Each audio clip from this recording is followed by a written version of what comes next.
할렐루야. 오늘 살아계신 하나님의 말씀은 사도행전 15장 36절입니다. 사도행전 15장 36절부터 시작하도록 하겠습니다. 오늘은 그 사도 바울의 그 2차 선교 여행인데요. 36절 보면 바울이 바나바더러 말하되 우리가 주의 말씀을 전한 각 성으로 다시 가서 형제들이 어떠한가 방문하자. 그래서 개척해 놓았던 교회들이 말씀 가운데 든든히 서가는지 확인하자라고 이야기를 했는데, 바나바가 그때 조카 마가라고 하는 요한도 데리고 가려고 했는데, 바울이 밤빌리아에서, 여러분 기억하시죠? 네, 마가가 그때는 되게 연약했고 믿음이 아주 좀 이렇게 밑에 있었기 때문에 그냥 떠나갔어요. 그래서 바울은 안 된다, 데려가면 안 된다. 바울의 여기서 이제 성향을 알 수 있죠. 딱 부러지고 굉장히 좀 강한 이렇게 스타일이고, 바나바는 말 그대로 위로의 아들처럼 품고 어떻게 해보려고 하는.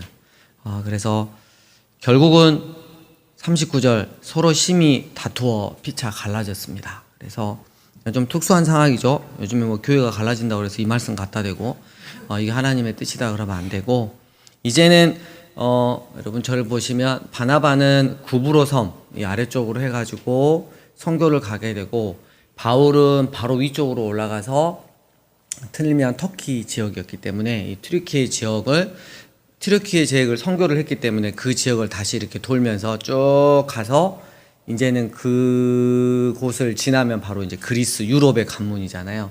그쪽으로 이제 선교를 가는데 누가가 사도 바울과 동행을 했어요.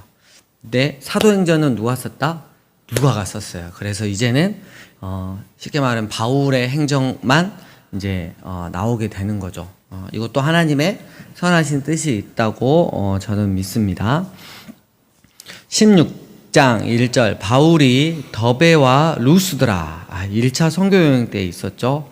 거기에 이르렀는데 디모데라고 하는 제자가 있었는데, 이 디모데가 루스드라와 이고니에 있는 형제들에게 2절 보니까 칭찬받았어요. 그러니까 우리도 예를 들면 누구의 자녀가 있는데 소문이 그냥 동네에서 난 게 아니고 도시 전체에서 막 소문이 나고 막 그리고 옆에 도시에서도 막 알 만큼 그렇게 믿음의 선한 성장을 하고 있었던 자가 바로 디모데입니다.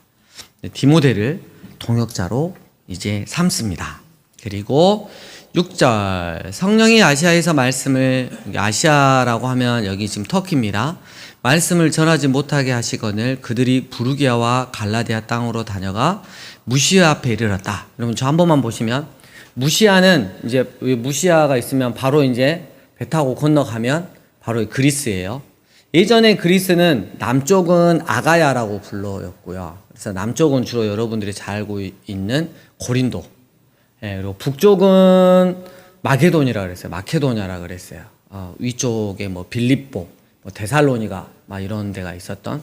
그래서 이 무시아 앞에 이르렀는데 사도 바울이 이쪽은 신경을 안 썼어요. 그래서 터키의 윗지방, 지금 말하는 비두니아라고 써졌죠. 북쪽으로 가기를 희망했는데 그것조차도 성령님께서 계속 막으셔가지고 8절에 보면 무시아를 지나 들어와 이제 항구 도시로 이렇게 내려갔단 말이에요. 그래서 사도 바울이 고개를 갸우뚱했는데 10절 바울이 그 환상을 보았을 때 마게도냐로 건너서 우리를 도우라 이렇게 있는데, 우리가 곧 마게도냐로 떠나기를 힘쓰니 이는 하나님이 저 사람들에게 복음을 전하라고 우리를 부르신 줄로 인정함이로다 그랬어요. 그래서 우리가 주님의 일을 할 때도 내 생각은 내 방법이 그래도 크게 기도할 때는 복음 증거하는 사역은 맞았는데, 또 가보니까 구체적으로 하나님께서 그리스 쪽으로 인도를 하셨단 말이에요. 근데 만약에 바울이 아닙니다, 제가 주님을 위해서 하는데 터키에 집중하겠습니다 이랬으면 그리스를 거쳐서 로마에까지 이르는, 땅끝까지 스페인까지 이르는 복음 증거가 상당히 어려웠을 거라는 거죠. 근데 사도 바울은 순종을 했어요. 구체적인 하나님의 인도하심에 순종을 했고, 11절에 두 번째 주 이튿날 네아폴리로 갔습니다. 그리고 12절 첫 성인 빌립보에 이르렀습니다. 거기에서 만난 한 여자 성도가 있었죠. 14절 누구죠? 네, 굉장히 명품 샵을 운영했던 이 루디아가 사도 바울이 전한 말씀을 듣고 믿음이 엄청 생겨서 쉽게 말하면 자기 집도 이렇게 오픈을 하면서 모임을 갖게 했던, 그리고 이제 앞으로 사도 바울의 사역에 든든한 동역자가, 특별히 또 물질로 후원했던 이 루디아를 만나게 됩니다. 2차 세계 여행을 보면서 사도 바울이 하나님께서 혼자 하기 힘드실 것 같으니까 디모데도 붙여주시고요, 루디아도 붙여주셨고, 또 한 부부가 있는데 생각나시나요? 좀 뒤에 나오는 게. 맞아. 아굴라와 브리스길라. 아굴라 이렇게 하니까 저도 저도 말 잘못하면 안 되니까. 자, 거기에서 16절에 그 기도하는 기도처를 가다가 점치는 귀신 들린 여종 하나를 만났는데, 가만히 있으면 그냥 지나가려고 그랬는데 자꾸 17절에 따라다니면서 이 사람들은 지극히 높은 하나님의 종으로서 구원의 길을 너희에게 전하는 자다. 그래서 복음을, 여러분 기왕이면 정상적인 사람이, 영향을 끼칠 수 있는 사람이 전하면 참 좋겠는데, 귀신 들린 자를 통해서 복음이 증거되면 굉장히 다른 사람들한테 거부감이 일으킬 수 있잖아요. 그래서 사도 바울이 너무 이 귀신 들린 여종이 귀찮게 하니까 귀신을 내쫓아버렸어요. 일로 말미암아 그 여종을 데리고 있었던 그 주인의 수입이 줄어들자 이제 신고를 한 거예요. 그래서 32절 감옥에 갇히고, 많이 친 후에 감옥에 갇힘을 당하는, 이런 가운데서 25절 26절 바울과 실라는 하나님께 그 감옥 안에서 기도하고 하나님을 찬송하고 복음을 증거하는 일에 당연히 이런 일은 있을 수밖에 없다 하면서 하나님께 감사 예배를 드리고 있는데, 26절 큰 지진이 나서 옥토가 움직이고 문이 다 곧 열리며 모든 사람의 매인 것이 다 벗겨졌어요. 그래서 수환이가 왔어요. 27절 보면, 그래서 간수가 자다가 깨어서 보니까 옥문들이 다 열렸어요. 그래서 제수들이 도망간 줄 알고 칼을 빼어 자결하려고 할 때 바울이 잠깐 우리 어디 안 갔다, 몸을 상하게 하지 말라 이렇게 하니까 30절 그들을 데리고 나가 이르되 선생들이여 내가 어떻게 하여야 구원을 받으리까 라고 묻습니다. 그때 사도 바울은 말합니다. 이르되 주 예수를 믿으라. 그리하면 너와 내 집이 구원을 받으리라. 그래서 각 그 사람을 포함해서 그 가족 모든 사람들이 가서 세례를 받고 예수님을 믿었다라는 이야기가 쭉 나오고 있는 게 이제 16장입니다. 그리고 이제 17장 그들이 1절 데살로니가로 이제 내려갔습니다. 그래서 빌립보에서 데살로니가로 내려갔는데, 이 데살로니가는 특별히 2절에 보면 새 안식일 딱 3주 만에 성경을 풀어서 강론하고 이야기를 했을 때 교회가 세워졌어요. 3주 만에 교회가 이렇게 세워졌고, 3절 한번 읽겠습니다. 사도 바울이 뭐에 대해서 강론을 했는지 시작. 뜻을 풀어 그리스도가 해를 받고 죽은 자 가운데서 다시 살아나야 할 것을 증언하고 이르되 내가 너희에게 전하는 이 예수가 곧 그리스도라 하니, 이렇게 정확하게 예수님에 대해서 증거를 하죠.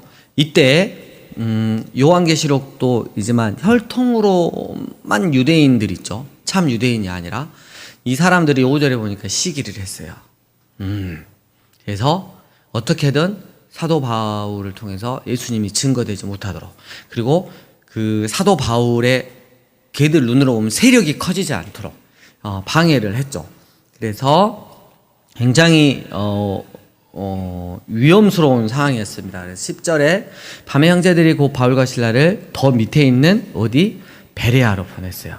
그래서 유대인의 해당에 가서 또 말씀을 전했는데, 베레아 사람은 11절에 특별히 말씀에 대해서 더 진지하고 받아들이는 게 컸어요, 자세가. 그래가지고 말씀을 잘 듣고 그러한가 하면서 복음이 증거되기 시작할 때 저 윗지방에서부터 이 유대인들이 와서 또 해방을 하고 소동을 일으킵니다. 그래서 14절 바울을 내보내어 바다까지 가게 하되 실라와 디모데는 아직 거기 머물러 있더라. 바울을 인도하는 사람들이 이번에는 어디까지 이제? 아덴은 그냥 아테네입니다. 아테네. 아테네까지 갔습니다. 그래가지고 여러분 생각에도 아테네 하면 뭐 그리스 철학 이런 느낌이 있고 문명이 굉장히 발달해 있고 그 다음에 막 신전들이 뭐 엄청 많고 건축물들이 어마무지하고. 근데 이 사람들은 특별히 어느 정도까지였냐면 궤변론자가 소피스트라 그러죠. 그러니까 변론하는 걸 중요해요. 그러니까 우리 편으로 하면 말싸움하는 걸 중요하게 생각해요. 하다 이제 할 일이 없으니까 모이면 말싸움을 해. 가지고 말싸움 하다가 지면 수치니까 말도 안 하는 말로 자기가 뭔 말한지도 모르고 끝까지 우기는 거야. 궤변을 늘어놓는 거지. 그래서 이기려고 하는. 그래서 소피스트들이 궤변론자들까지 생겨날 정도로 그들은 말을 듣고 토론하기를 되게 좋아했다. 근데 16절 바울이 아덴에서 자기의 믿음의 동역자를 기다리다가 그 성에 우상이 가득한 걸 봤어요. 그래서 너무 마음이 아팠죠. 그래서 17절 회당에서는 또한 장터에서도 만나는 사람들과 변론을 하고 말씀을 증거했어요. 그랬더니 18절 에피쿠로스와 스토아 철학자들도 바울과 이제 쟁론을 하기 시작합니다. 여러분 에피쿠로스 그러면 이 사람들은 쾌락주의입니다. 그래서 눈으로 보이는 물질이 다다. 그래서 이 한 몸 몸뚱아리 잘 죽으면 끝이다. 그러니까 이제 이후의 죽으면 끝이다. 그러니까 이제 이후의 세계도 영혼조차도 막 그런 거 없어요. 그냥 죽으면 다 소멸하는 거니까 오늘 이 순간을 즐기면 살아야 된다. 철저한 무신론자들이었죠. 그리고 이제 스토아는 이와 반대로 뭐냐면 거의 자연 세계 모두를 그냥 신적인 걸로, 그래서 범신론이라 그러죠. 그래서 굉장히 이성 지상주의를 강조를 했습니다. 그래서 좀 절제를 하고 살았어요. 근데 그 사람들이 바울하고 맞짱을 텄습니다. 이유는 바울이 예수님과 예수님의 부활을 전했기 때문입니다. 그래서 거기에 가장 유명한 19절에 보면 장소가 하나 나옵니다. 토론한 아레오파고. 우리면 뭐 엄청날까? 아니요. 거기 가보면 그냥 바위덩어리 하나 있어요. 거기 위에 올라가서 이제 이야기하는 거죠.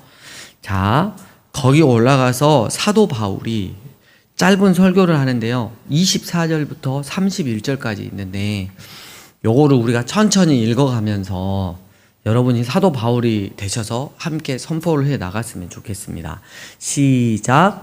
우주와 그 가운데 있는 만물을 지으신 하나님께서는 천지의 주제시니 손으로 지은 전에 계시지 아니하시고 또 무엇이 부족한 것처럼 사람의 손으로 섬김을 받으시는 것이 아니니 이는 만민에게 생명과 호흡과 만물을 친히 주시는 이심이라.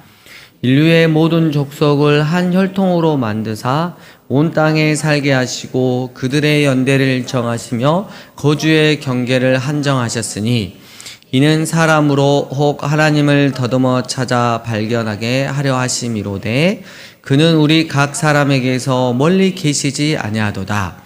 우리가 그를 힘입어 살며 기동하며 존재하느니라. 너희 시인 중 어떤 사람들의 말과 같이 우리가 그의 소생이라 하니 이와 같이 하나님의 소생이 되었은즉 하나님을 금이나 은이나 돌에다 사람의 기술과 고안으로 새긴 것들과 같이 여길 것이 아니니라. 알지 못하던 시대에는 하나님이 간과하셨거니와 이제는 어디든지 사람에게 다 명하사 회개하라 하셨으니 이는 정하신 사람으로 하여금 천하를 공의로 심판한 날을 작정하시고 이에 그를 죽은 자 가운데서 다시 살리신 것으로 모든 사람에게 믿을 만한 증거를 주셨음이니라 하니라. 아멘. 이렇게 멋있게 가장 완벽한 설교를 쫙 했습니다. 어떤 사람들은 반응이 조롱했어요. 이렇게 조롱했고요. 어떤 사람들은 좀 더 들어보고 싶은데 이것도 있고요. 그래서 사도 바울을 다 이제 에게서 떠났는데 그래도 34절 감사한 게 몇 사람이 사도 바울의 복음 전함을 믿었다는 것이죠. 그래서 여러분 복음은 조롱당할 수도 있어요. 그리고 일단 보류당할 수도 있어요. 하지만 누구에게는 영원한 생명을 살리는 그 복음의 말씀이 될 수 있는 것입니다. 아멘. 우리 그 소환 군이 지금 왔잖아요. 이 복음의 말씀을 듣고자 왔잖아요.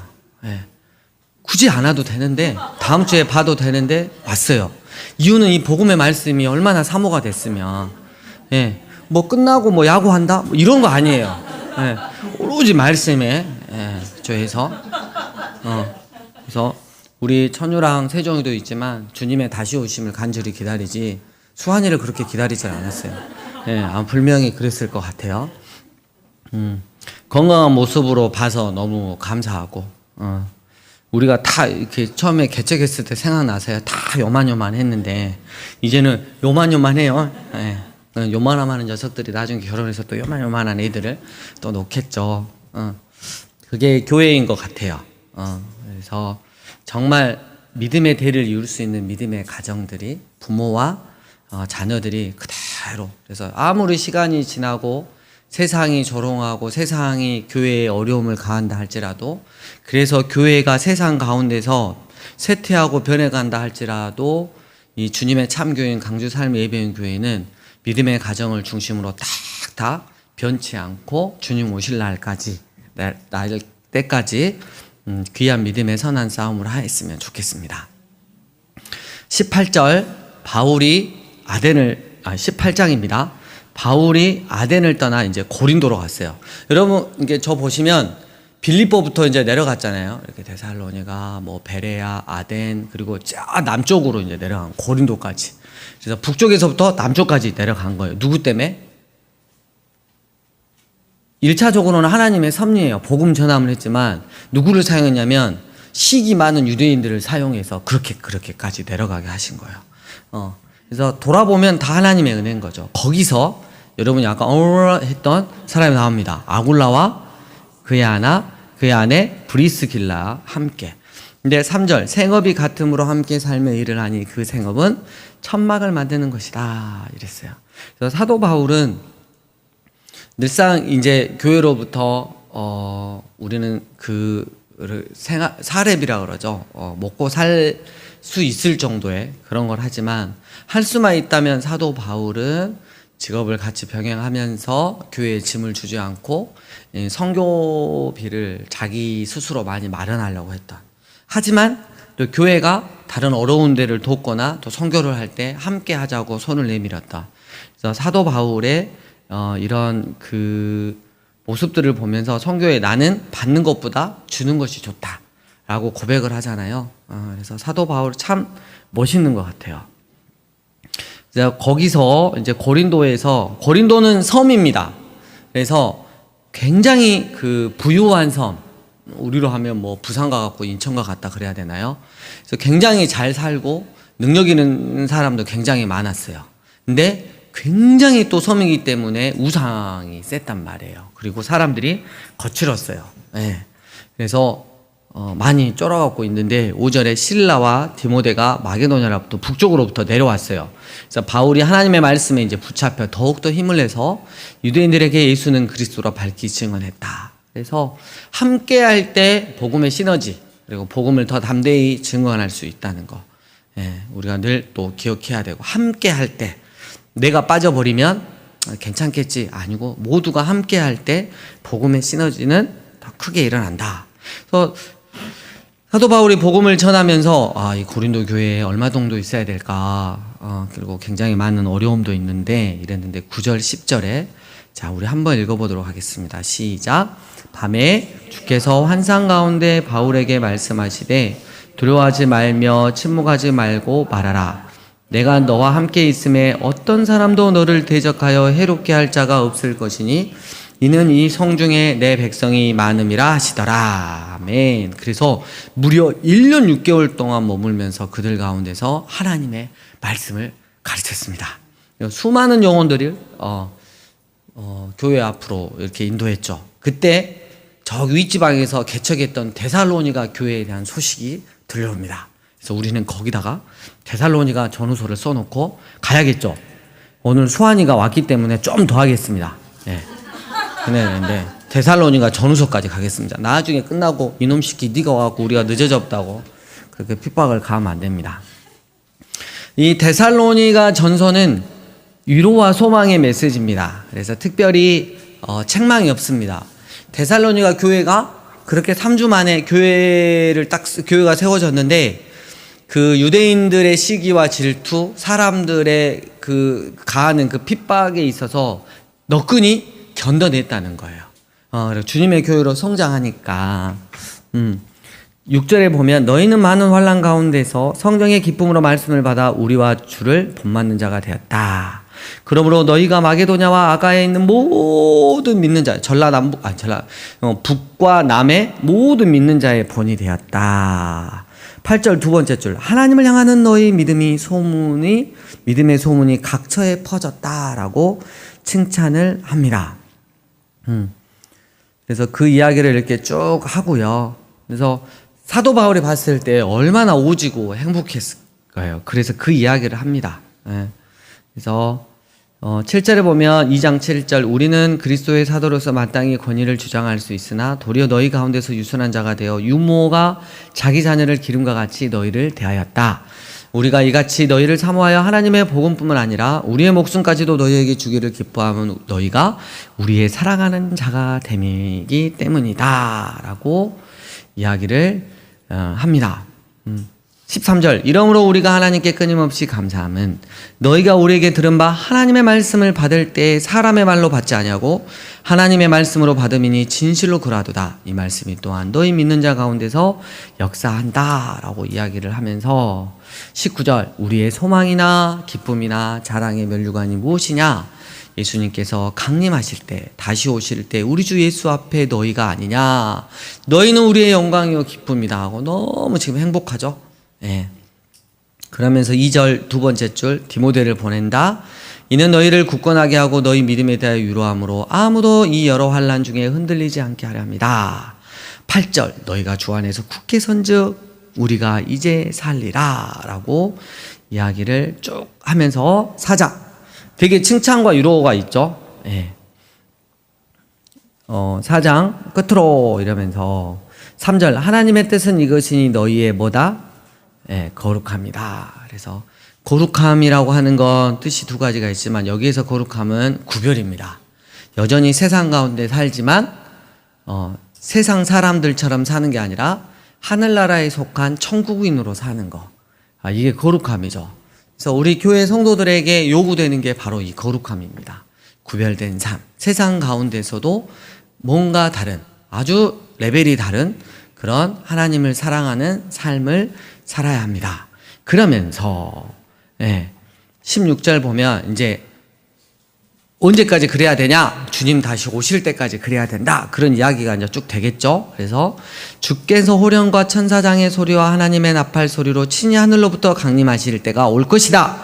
그래서 그 이야기를 짠 하면서 부활 소망을 가지면서 예수님께서 다시 온다는 소망을 가지면서 믿음의 선한 전투를 해라. 막 이렇게 이야기를 하고요. 5장에 하지만 너희가 혹시 몰라서 그러는데 때와 시기는 너희에게 쓸 것이 없다. 왜냐하면 주의 날이 밤에 도둑같이 이를 것이기 때문이다. 하지만 4절 너희가 어둠에 있지 않고 늘 말씀 안에 살아서 움직인다면 그날이 도둑같이 너희에게 임하지 못할 것이다. 왜냐하면 너희는 말씀을 보고 주님이 이때쯤 오시겠구나 라는 것을 알 수 있기 때문이다 라고 이야기를 쭉 하면서 15절 끝부분 항상 뭘 따르라? 선을 따르라. 16절 항상 기뻐해라. 그리고 17절 쉬지 말고 기도해라. 18절 범사에 감사하라. 이것이 그리스도 예수 안에서 너희를 향하신 하나님의 뜻이다. 그래서 우리가 늘 선을 행하기를. 그럼에도 불구하고 여러분 그리스도인들은 상황에 따라 좌지우지 되면 그리스도인이라고 할 수 없습니다. 상황이 슬프고 아무래도 주님께서 어떻게 이 일을 해치어 이렇게 나를 이끌어 가실까를 기대하는 것 때문에 크게 기뻐할 수 있는 거고요. 그 일을 위해서 주님께서 하실 일들을 기대하면서 우리가 기도할 수 있는 거고요. 범사에 감사할 수 있는 거. 감사는 세 가지 감사가 있어요. 1차원적. 만약 하나님이 해주신다면 감사할게요. 이게 있고요. 두 번째, because. 때문에. 주님 이거 해주셨어요. 감사해요. 이게 있는데 우리는 이제 세 번째 3차원이죠. 예, 어려워도. 예, 그럼에도 불구하고 예, 감사죠. 예, 불행을 당해도 힘들고 어려워도 일이 안 돼도 그럼에도 불구하고 여전히 주님을 신뢰함으로 감사하고 아까 오전 말씀처럼 그 하나님의 크신 은혜를 기억해내며 하나님 아들 독생자 예수 그리스도의 생명을 나에게 주신 하나님이 이를 어떻게 이끌고 나가실까? 그래서 나는 그거면 충분하다. 예수님이면 충분하다. 그러면서 감사로 조건을 다 뛰어넘는 거죠. 이 이야기를 쭉 하고 있습니다. 그렇게 편지를 써서 데살로니가 교회가 너무 행복했어요. 근데 그 중에 일부가 이거 생각해 보니까 주님이 곧 오시면 은행 대출도 좀 많이 받고 그래갖고 도중에 따오면 그야말로 좋은 거 아니야? 안 갚아도 되니까. 그리고 일을 굳이 할 필요가 있을까? 나 군대에서 군복무하는데 경력이 무슨 필요 있나? 어디 짱박해서 잡으러야지? 막 이런 거 있잖아요. 이런 사람들이 늘어난 거예요. 그래서 아차해서 아까 분명히 고린도 전서에서 이야기했지만 주님이 다시 오실 때에 대해서 이야기를 했지만 다시 한번 편지를 쓰는 게 이제 데살로니가 후서입니다. 그래서 2장 1절 보면 형제들아 우리가 너희에게 구하는 것은 우리 주 예수 그리스도의 강림하심과 우리가 그 앞에 모임에 관하여 영으로나 또는 말로나 또는 우리에게서 받았다 하는 편지로나 주의 날이 이르렀다고 해서 쉽게 마음이 흔들리거나 두려워하거나 하지 말아야 한다. 이게 포인트죠. 그래서 마지막 때가 되면 8절에 배교하는 일이 있고 주님을 배신하는 일들이 많이 늘어나고 그 다음에 적그리스도 주님을 믿는 공동체를 핍박하는 게 있고 여러 가지 사항들이 쫙 이렇게 나온다. 그래서 11절에 하나님이 미혹의 역사를 그들에게 보내사 거짓 것을 믿게 하실 수도 있다. 그래서 거짓 미혹의 역사에 당하면 안 된다라는 이야기를 쭉 이야기를 하고 있고요. 그리고 이제 6절 한번 읽어볼까요?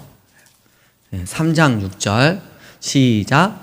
형제들아 우리 주 예수 그리스도의 이름으로 너희를 명하노니 게으르지 행하고 우리에게서 받은 전통대로 행하지 아니하는 모든 형제에게서 떠나라 이랬어요. 그래서 여러분 우리가 주님 오실 때가 이때쯤 되지 않을까 싶을 때에도 여전히 우리는 8절 두 번째 애써 주야로 일한다. 그래서 기독교는 누구한테 누를 끼치면 안 돼요. 내가 더 섬겨야 되는 거야. 그리고 기독교는 쭉 큰 한 선이 뭐가 있냐면 일하기 싫으면 죽어라 이거예요. 일을 배나 더 열심히 해라. 그래서 기독교만큼 노동을 신성시하는 가치 있게 여기는 그런 종교는 없을 것입니다.